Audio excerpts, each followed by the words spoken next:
Tahapan yang terakhir adalah tahapan implementasi. Bicara implementasi, bicaranya adalah seorang mente sudah bisa diberikan hak, sudah bisa diberikan tanggung jawab untuk melakukan aktivitas. Dalam tahapan implementasi ini, kita mulai masuk ke dalam tahapan performa.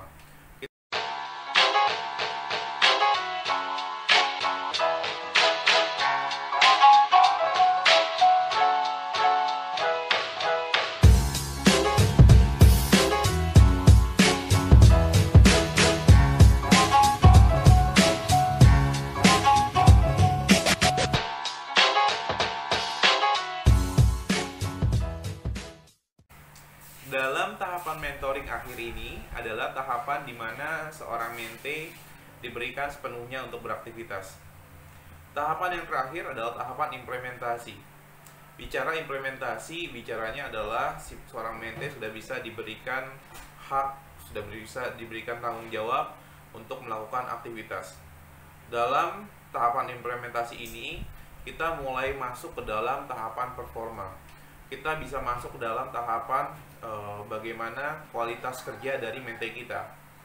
Kalau di tahapan pertama kita baru bisa melihat apa yang diamati oleh mente kita.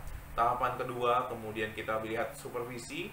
Tahapan kedua kolaborasi, bagaimana kita berbagi peran, kita melibatkan mente kita dalam aktivitas. Tahapan ketiga adalah supervisi, kita mengawasi apa yang dilakukan mente kita. Tahapan keempat adalah implementasi. Jadi dalam tahapan keempat ini, seorang mente diberikan hak sepenuhnya untuk bisa beraktivitas.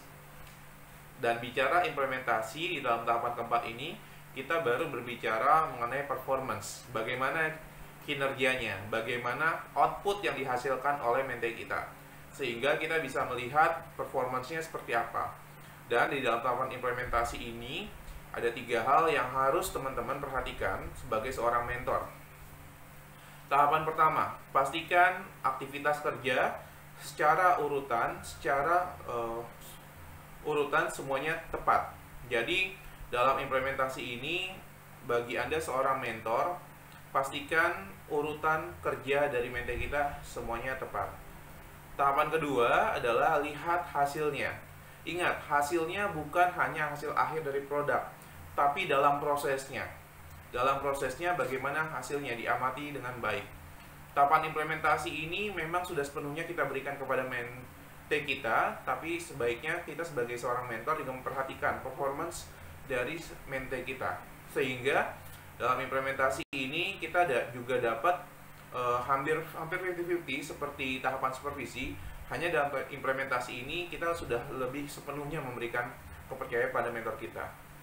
Dan yang ketiga yang harus diperhatikan oleh mentor dalam tahapan implementasi adalah faktor safety. Faktor safety ini juga harus diingatkan terus-menerus. Faktor safety ini bukan hanya tadi ketika saya pernah menguraikan ketika di perusahaan day casting. Bagi Anda seorang mentor mungkin di office, mungkin di area kerja yang sifatnya bukan di mesin atau di dokumen, Anda bisa memberikan beberapa warning atau beberapa informasi kepada mente Anda bahwa harus terus berhati-hati, harus diperhatikan juga pekerjaannya, jangan ada yang kelewat. Ini tahapan dimana kita hanya lebih ke arah awareness, lebih ke arah bagaimana kita peduli dengan pekerjaan mereka. Jadi sekian untuk 4 langkah di dalam melakukan mentoring secara efektif. Ada observasi di mana seorang mente harus lebih paham dengan cara memperhatikan apa yang dilakukan oleh mentor. Tahapan kedua adalah tahapan observasi. Seorang mentor melibatkan mentenya dalam aktivitas sehingga mente dapat merasakan pengalaman-pengalaman kita ketika melakukan sesuatu pekerjaan.